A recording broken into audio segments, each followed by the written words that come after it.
Dificuldade significa adversidade, significa mágoa, dor, sofrimento, epidemia, pode ser todo tipo de coisa. Gostaria de começar com uma história que está relatada no Talmud. Talmud da sabedoria judaica, escrito no século II. Nós temos lá muitas dicas. A lei oral, nós temos a lei escrita, que é do Monte Sinai, a lei oral, que passou oralmente e foi escrita no século II e III. O Talmud nos conta uma história de um grande sábio, Rabbi Hanina ben Dossa. Era um sábio muito especial, ilustre. E a filha dele um dia chegou para ele chorando com uma dificuldade. Era véspera de Shabbat, sexta-feira. Ele perguntou: o que está acontecendo? Ela falou: olha, por erro eu coloquei na lamparinha, a única que nós temos, em vez de colocar azeite, eu coloquei vinagre. E agora está apagado, estamos sem luz, e daqui a pouco é Shabbat, tem que acender as velas de Shabbat.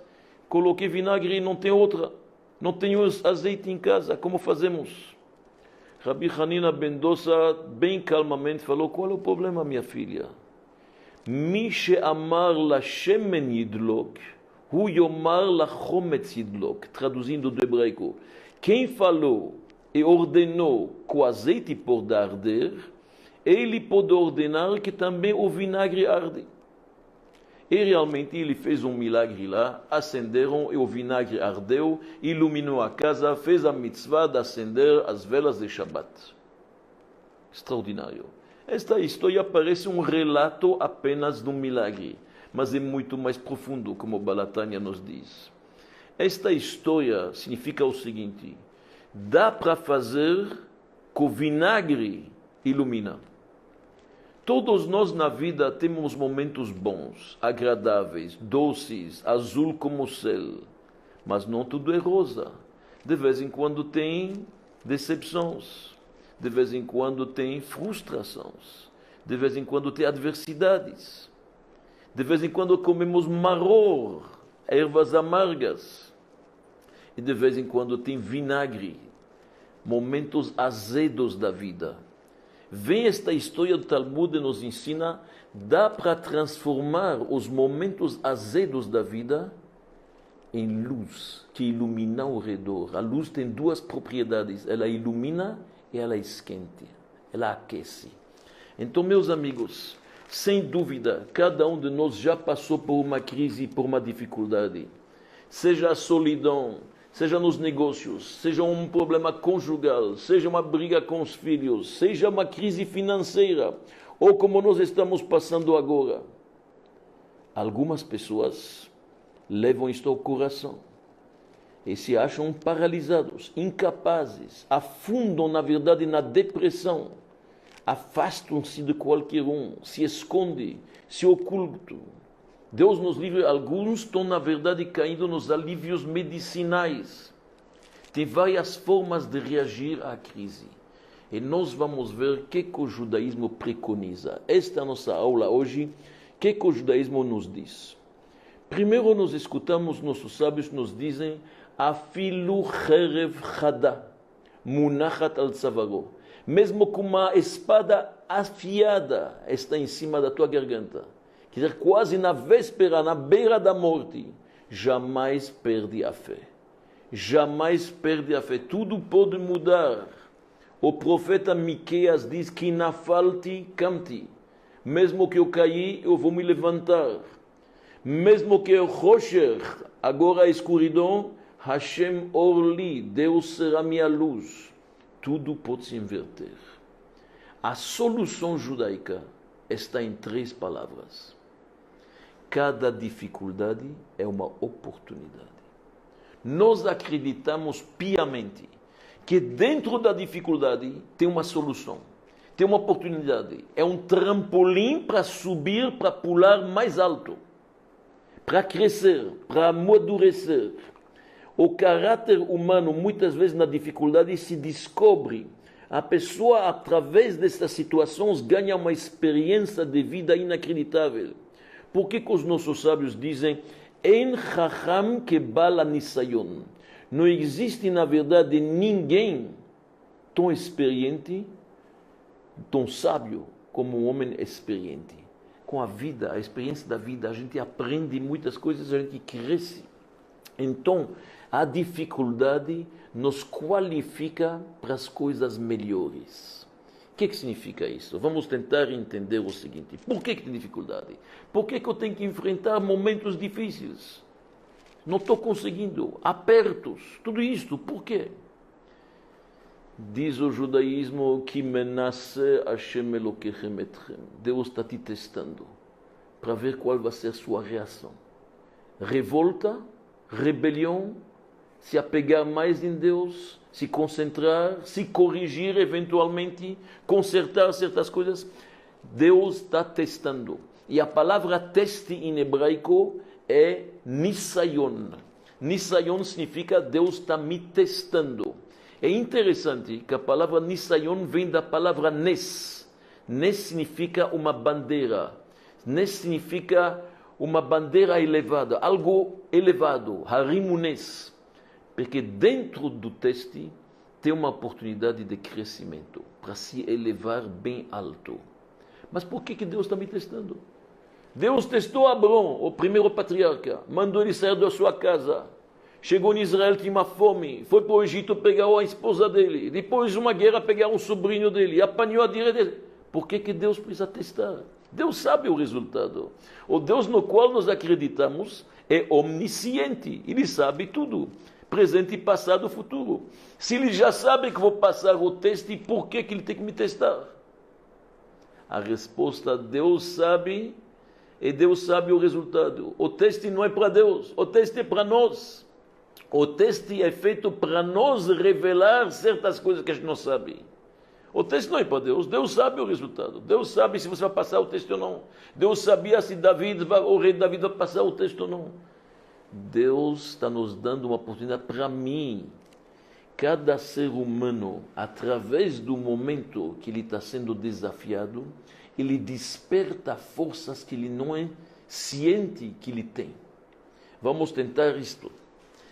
O teste é para ver quanto somos leais e compromissados com Deus.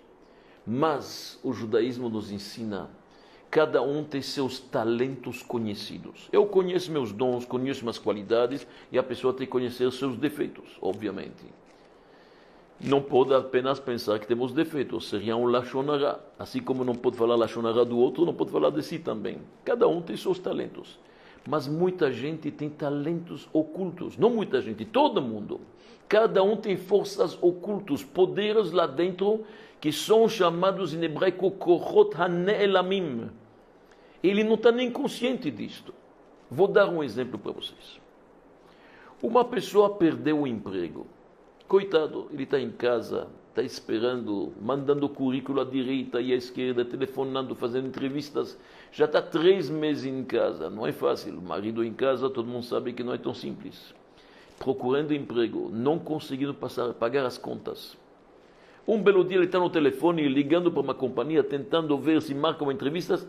Ele pega um lápis, ele está desenhando, rabiscando num papel. Fechou a conversa telefônica, pegou o papel, o rabisco não está tão ruim, rabiscou um pouco mais, rabiscou de novo, de repente fez um desenho, ele achou que não está nada ruim. Sabe o que ele fez?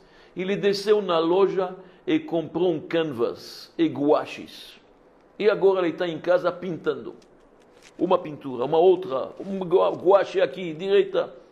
1 mês depois algumas pinturas são boas. E ele resolve expor no clube. Pessoas gostaram. 6 meses depois, ele está expondo na Oscar Freire. 2 anos depois, ele está expondo na Madison Avenue, em Manhattan, nos Estados Unidos. O que aconteceu? Este homem não estava nem ciente que ele é capaz de pintar. Não sabia que ele tem este dom. Jamais testou, jamais foi provado. E de repente, pela primeira vez, na dificuldade, surge a oportunidade de rabiscar, de desenhar, de pintar. As pinturas dele valem uma fortuna, são vendidas nos Estados Unidos. Você não consegue pegar. Por quê? Porque ele perdeu o emprego. A dificuldade fez nascer e vir à toa algo que ele não era consciente. Ele nem sabia que ele poderia ser um dia um pintor. E isto acontece muitas vezes. Quando uma mãe, Deus nos livre, tem um filho doente, ela vai dar tanto amor para ele, estar ao lado dele, da cama dele, todo o tempo, dia e noite chorando. Nem ela sabia que tem tanto amor para este filho. Quando os alunos são desafiados quando o professor é desafiado pelos alunos, fazem perguntas e perguntas difíceis. Este desafio faz que o professor tenha que raciocinar mais, e se aprofundar mais, e procurar as respostas. A dificuldade é boa muitas vezes. Quando uma mãe fala para seu filho, eu não vou te ajudar hoje nas lições de casa, o que ela está fazendo? Uma coisa boa para esta criança. Está ajudando ele a raciocinar sozinho, a fazer as lições de casa. Vai ser difícil, a primeira vez ele vai chorar, ele não vai querer, ele vai chutar, tudo. Mas de repente ele vai crescer e aprender a fazer sozinho. Quando um médico fala para um velhinho, você não pode usar mais o elevador, você vai ter que andar de escada. É complicado, é difícil para ele, mas ele está exercitando o coração e está melhorando a saúde.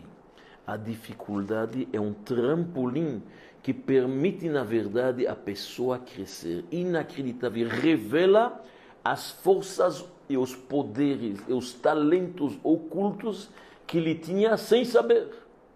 Sem saber. Mas muita gente ainda se queixa. Puxa, mas por que Deus fez isto comigo? Eu não mereço. E por que estou sofrendo aqui? E por que não deu certo os negócios? E por que fechei a loja? E por que... Nós temos muitas queixas. E muitas vezes achamos que a gente não é merecedor desta mágoa, desse sofrimento. Mas é interessante, quando você estava ganhando dinheiro e estava tendo sucesso, e você sabia que você não merece, você não se queixou com Deus.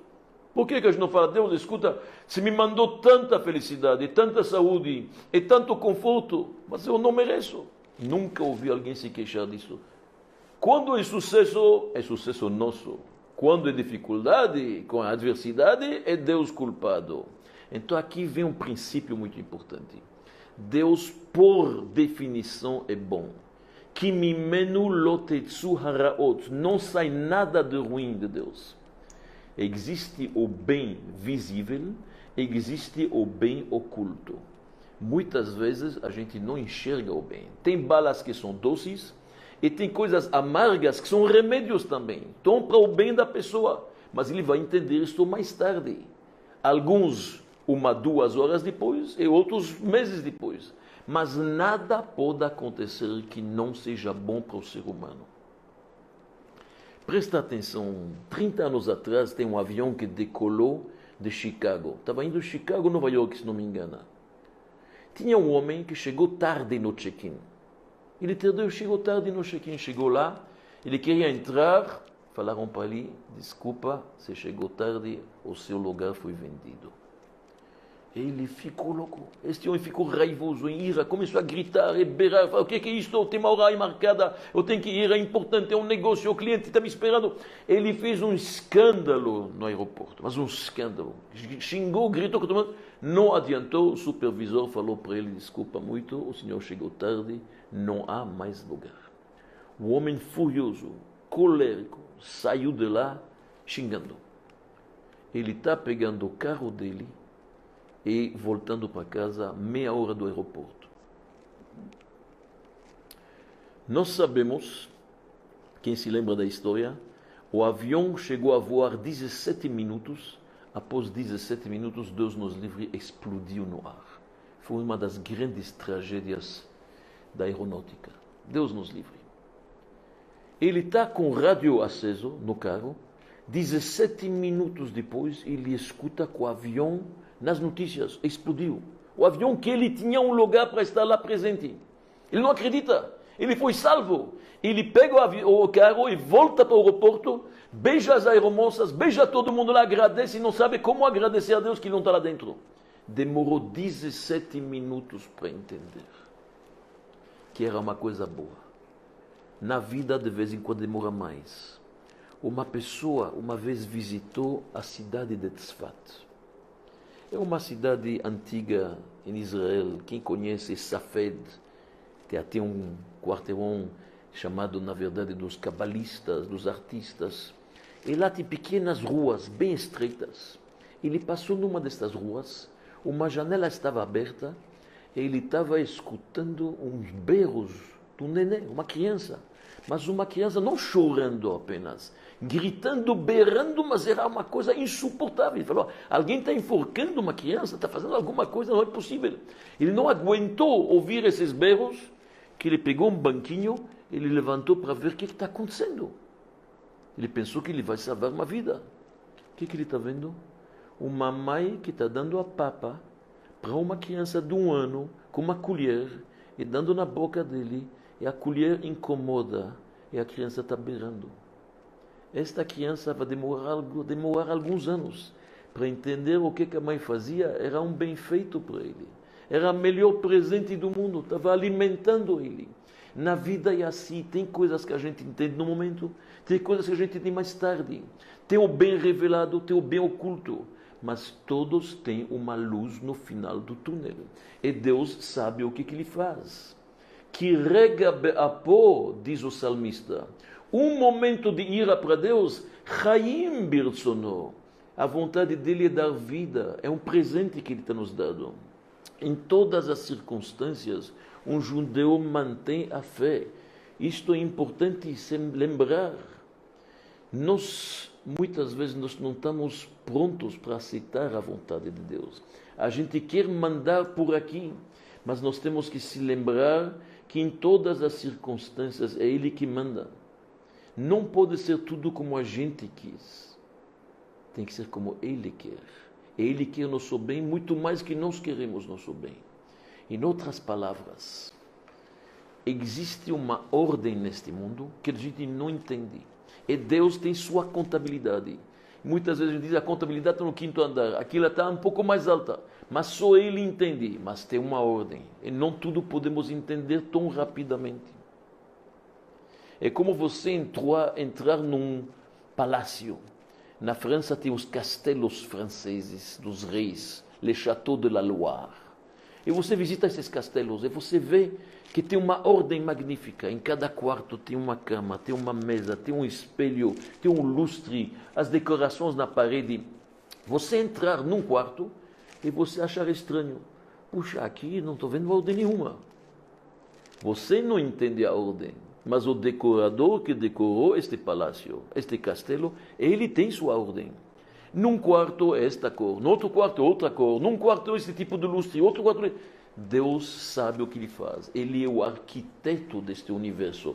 Então tudo está, na verdade, nas mãos dele. Mas não sempre ele nos revela isto. Que ata kel mistater. Deus é um Deus que se oculta, mas quer nosso bem. E na dificuldade nós vamos encontrar muitas e muitas oportunidades. Vou dar 7 dicas judaicas como se comportar em momentos de dificuldades. 7 dicas judaicas como enfrentar qualquer crise e qualquer adversidade. A primeira dica, a fé, emuná. Esta é a base. A fé em Deus. A gente sabe que nós temos uma fé. A fé é uma bússola que te permite andar em qualquer deserto. Ela remove os tremores, ela tira as ansiedades, ela permite, na verdade, o judeu estar mais tranquilo. A fé é serena. Você sabe quando você vê o mar e tem os ventos que açoitam o mar e tem aquelas ondas enormes, está turbulento. Todo mundo sabe, os cientistas podem lhe falar que lá embaixo o mar está tranquilo. 3, 4 metros abaixo do mar, tranquilo, total. Tem gente que se salvou no tsunami porque estava, na verdade, fazendo mergulho a alguns metros de profundidade. Quando subiram, já passou o tsunami. O tsunami é só lá em cima. O coração de alguém que tem fé está tranquilo. Ele sabe que ele está abaixo das ondas. Ele sabe que ele pode dissolver com esta fé interna qualquer estresse. Isto que é muito importante. Então, manter a fé no Todo-Poderoso em todas as circunstâncias. Nós temos a obrigação de falar o Shema Israel, Beshor Becha u Bekumecha, ao deitar e ao se levantar. Falamos Shema Israel à noite e de dia. O que significa isso? À noite quando está escuro, quando as coisas não estão bem, quando as coisas não andam, não tem sol, mostramos nossa fé. De dia, mostramos a fé. Em qualquer circunstância, um judeu mantém a fé. Isto é muito importante. Isto dá tranquilidade, dá esperança, dá coragem. Mas não basta a fé. Emuná tem mais um ingrediente que se chama bitachon, confiança em Deus. São duas coisas diferentes. Acreditar em Deus, todo mundo acredita. Mas o segundo elemento bitachon é a confiança. Confiança significa que eu tenho confiança no Criador que vai terminar bem. Vai ter luz no final do túnel. Vai ter uma solução. Isto vai se resolver. Eu tenho fé completa e confiança. Isto não é apenas a bússola. Isto, na verdade, nos dá uma força. Isto dissipa as nuvens. Aparece a luz. Quando você tem um bitachon, é extraordinário. Isto permite atirar. A palavra impossível não existe. Tenho confiança total em Deus. A pessoa não pode perder isto nunca. Isto é super importante. Vocês vão me perguntar, mas como que você tem tanta confiança que as coisas vão dar certo? Talvez você não merece. Quem diz que você merece a cura? Quem diz que você merece a solução? Quem diz que você merece o conforto? Talvez não. A resposta pode ser que eu não mereço. É verdade. Mas pela confiança em Deus, eu vou merecer. O fato de você ter confiança em Deus, isto já permite que a solução chegue. Então, jamais perder a fé e a confiança em Deus. Isto é imprescindível, é importantíssimo lembrar isto. Isto é a lanterna própria que a gente pode levar em qualquer escuridão. Depois existe uma terceira dica, super importante. Não cair na tristeza, na depressão, no medo, no pânico. Medo é contagioso, é perigosíssimo. Antes de qualquer guerra, de acordo com a Torá, o Cohen tinha que levantar, perguntar aos soldados: quem está com medo, sai daqui. Medo é contagioso. Medo não é bom. A pessoa, se ele tem esta fé, esta confiança em Deus, não vai ter medo. E também não cair na tristeza. A tristeza é, na verdade, uma artimanha do Yetzer Hara, da mal inclinação. A mal inclinação está esperando para nos mandar esta tristeza. Por quê? Porque quando alguém está triste, ele pode fazer com ele o que ele quer. Como disse uma vez o grande mestre hassídico, a tristeza não está escrito na Torá como uma proibição, mas ela é a chave para todas as proibições. Porque quando alguém está triste, ele está aflito, e o próximo passo ele está deprimido, ele pode chegar a transgredir todas as proibições. Então, se afastar de qualquer tristeza ao máximo. Máximo. Isto é muito importante. Quarta dica: não se concentrar no problema. Jamais se concentrar demais num problema. Isto não significa fugir da realidade, como explicaremos daqui a pouco. O rei Salomão, o mais sábio dos homens, diz: Yosif Da'ad, Yosif Machov. Quanto mais conhecimento da causa, mais aflição. Se você fica pensando todo o tempo no problema, você não sai dele. Tem muitas coisas que funcionam com os tempos. Tem que saber desviar a mente um pouquinho, sair para outras coisas. Ficar se concentrando no problema, ele aumenta. A prova disto, a melhor prova. Você vê pessoas que passaram pelo inferno na terra. Pessoas que passaram pelo holocausto. Viram seus parentes levados para a câmara de gás, transformados em fumaça. Viram as coisas piores do mundo e conseguiram reconstruir sua vida. Conseguiram passar para este continente, casar de novo, educar filhos e viverem uma vida. Como é possível? E tem pessoas que perdem a chave de casa, você não consegue falar com 2 dias. Irado, perdido, está frustrado, se perdeu. Por quê? Porque ele fica só pensando nisto. A famosa história daquele sábio judeu que está andando na rua. Ele tem uma barba branca, comprida, e de repente uma menina de 8 anos para ali na rua e fala: Rabino Chacham, gostaria de fazer uma pergunta. O senhor dorme com a barba em cima do cobertor ou embaixo do cobertor? Este velhinho falou, que pergunta? Nunca alguém perguntou isso para ele. Nunca ele pensou nisto. Ele dorme a barba em cima, embaixo do cobertor, ele ficou. Sabe qual é o final desta história? Durante 3 meses este sábio não dormiu. Porque cada vez que ele ia dormir, ele pensava, em cima, embaixo, em cima, embaixo. Não dormiu mais. 70 anos ele dormiu bem. Mas quando ele se concentra no problema, ele aumenta ele. Então tem que saber desviar a mente. Esta é a 4ª dica. A 5ª, contentamento. As pessoas têm que estar felizes com o que ele tem. E saber que isto é seu quinhão. Isso é sua missão. E Deus contempla ele com todas as forças e com toda a saúde e a energia para isto. Muito importante em momentos de adversidade, de dificuldades, o contentamento. Não olhe ao jardim do outro. Não pensa que está mais verde. Cada um tem seus probleminhos. Ninguém está contando. Todos têm os seus. Então vamos estar felizes com o que Deus nos dá. E o 6º, a 6ª dica, alegria. Não basta a fé e não basta a confiança em Deus. Não basta não se concentrar e não basta o contentamento. Precisa alegria, otimismo, jovialidade, pensar de forma positiva. Os mestres racídicos dizem, pensa positivamente. Pensa bem e vai ser bem. Trar gut wird sein gut. Se você pensa positivamente de forma correta e bom, vai ser bom. Tem que ter alegria na vida. A alegria levanta a pessoa para um outro patamar. Ele é capaz, na verdade, de levitar acima dos problemas. Não é uma fuga, mas ele é capaz de se concentrar nas coisas boas. Afinal, não é tudo ruim. É impossível que tudo seja preto da vida. É impossível. Cada um tem suas coisas que lhe dão satisfação. Se não deu certo nos negócios, mas talvez na família, este neto te dá muita alegria, esta pintura, este filme, este livro, alguma coisa está te dando satisfação e prazer. Concentra-se nas coisas boas. Isto é importante. Seja feliz. Lembra-se, quando eu chegava com as premissas, as primeiras frutas, para Jerusalém, no templo, eu falava para Deus, este é o fruto, Deus, asher natata li, Hashem, que você me deu. Seja feliz com o que você tem. Isto é importante, a felicidade, a forma que você age. Está escrito, Haboteach Bashem, aquele que tem confiança em Deus, Chesed Yosov Venu, Deus cerca ele com bondade e com compaixão. Mas se o homem é inflexível, é duro, sempre rigoroso, cara fechada, ele atrai fluxos também, fluxos rigorosos.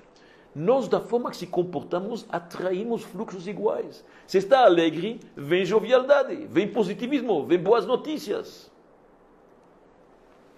E agora chegamos à 7ª dica. E a 7ª dica nós chamamos ela da reconfiguração. Aprender que na própria dificuldade, lá já está a solução. Eu vou tentar explicar isso da forma seguinte.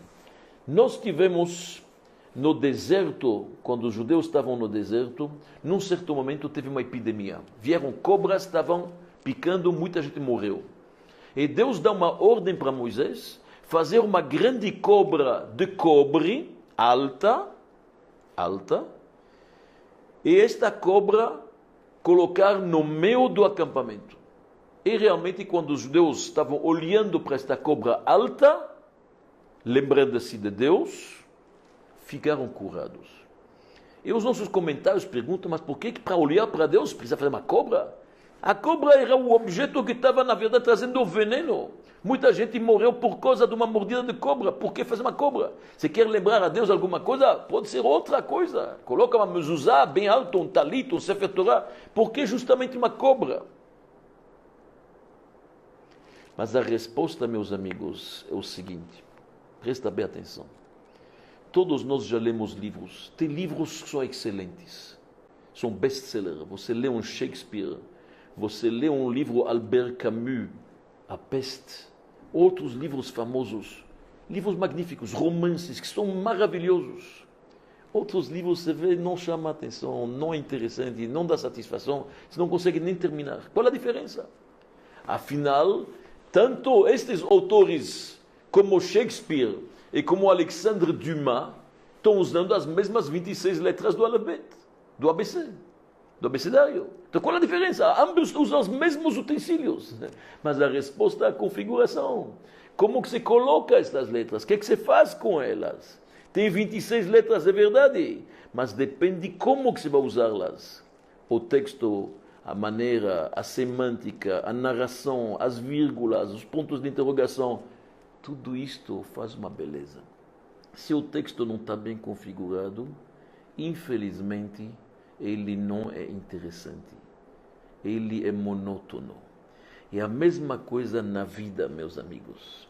Na vida, infelizmente, muitas vezes passamos por sofrimentos, por abusos, por mágoas, por crises, por dificuldades. And you name it, não falta nomes para isto. E normalmente existem duas formas de reagir.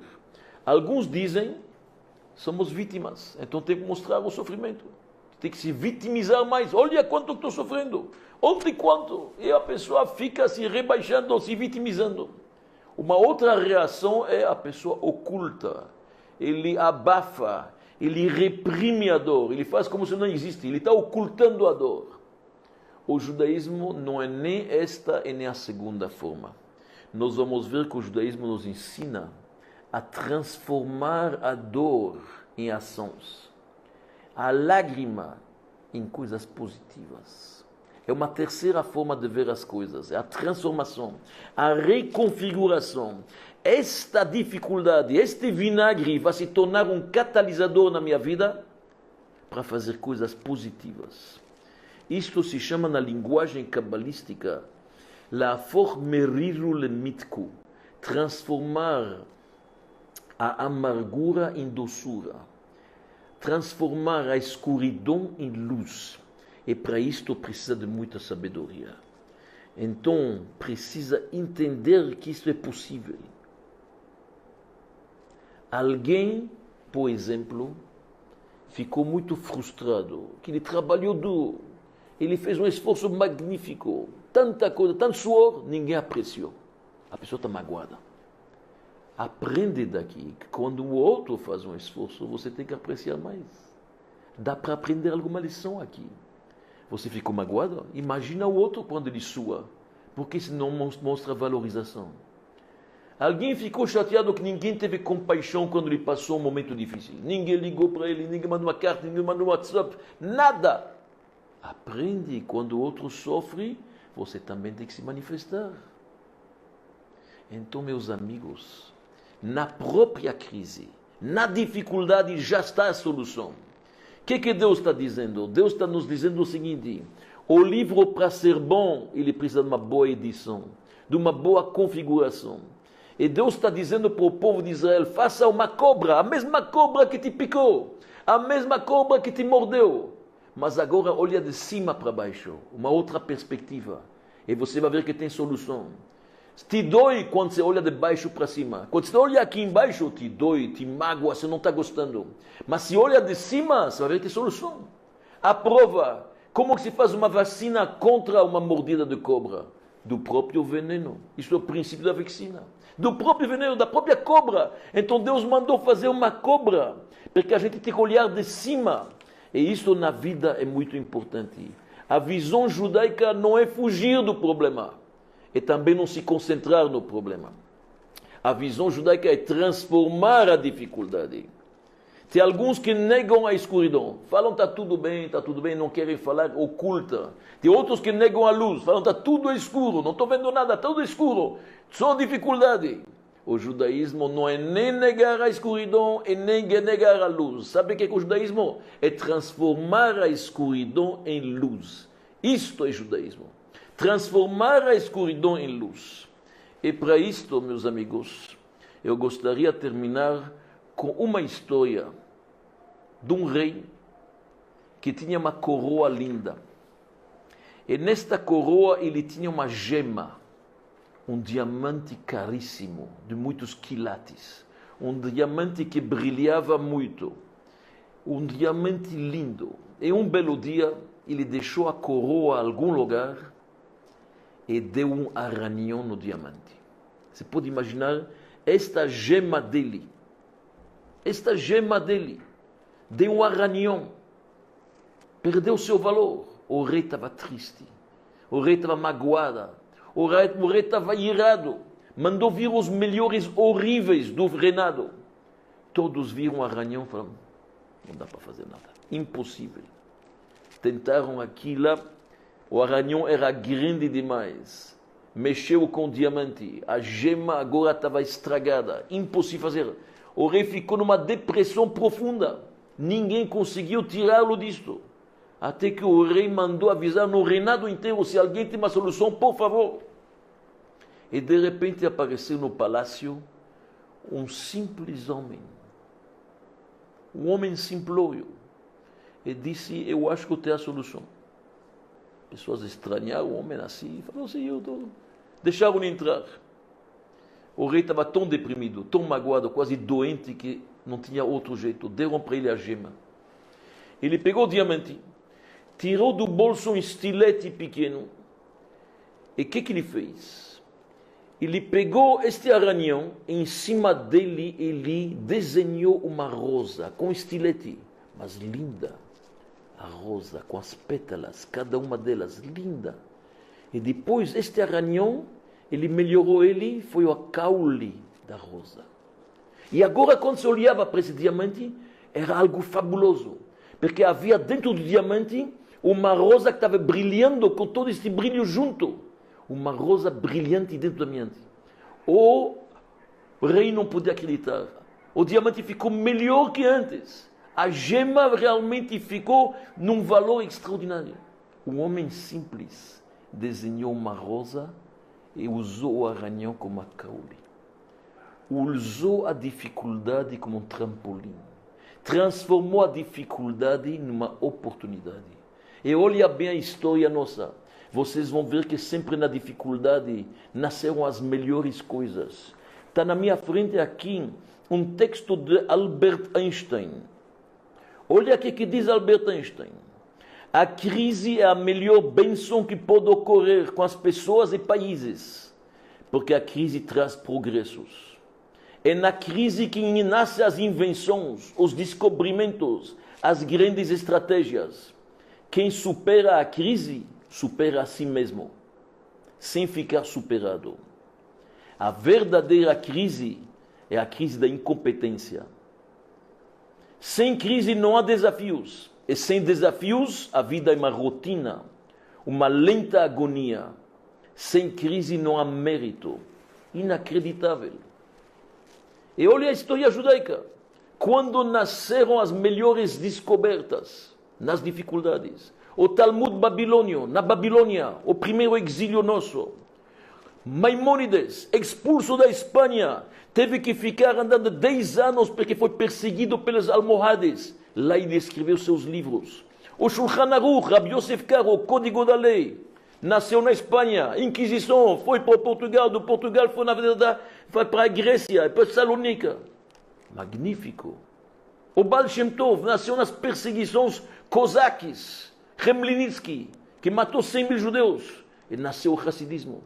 As grandes obras, como diz Einstein, as invenções, as descobertas, na dificuldade. Porque a dificuldade é uma oportunidade. Muito obrigado.